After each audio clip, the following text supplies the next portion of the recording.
I would like to talk about the connection that I see between the merchant ruler relationships in Europe, Asia, and Africa, the merchant partnership and long distance trade, the ordinance of the guild for merchants in England, and the commenda for merchants in Venice in Italy.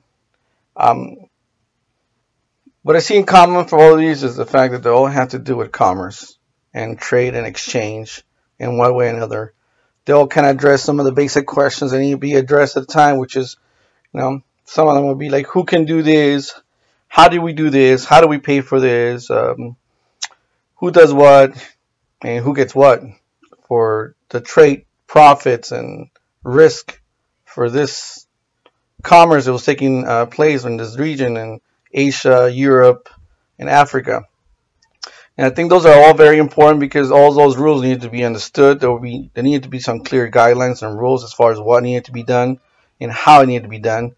And all of them in one way or another for a specific section of the process of who makes the goods and who delivers them and who sells them and even who buys them, I guess.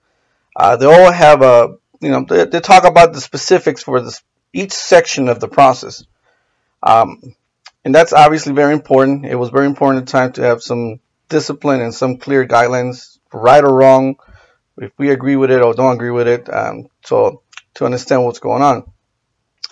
And for this post, I guess one of my questions I have for the group is how these guidelines that deal with commerce at the time in the 12th century, how are these connected to what we have today in our world, in the world commerce, where we have imports, exports, we have different currencies, we have Wall Street and other exchange stocks around the world, and there are rules for all these. How these rules back then connect to the set of rules that we have today around the world, and the ones that have to do with commerce, obviously. I just found it very interesting. I'm not sure what the group has to say about that, but just to make sure I'm phrasing it right, this readings and guidelines and set of rules that apply back in those days, how these rules connected to the rules of commerce that we have today.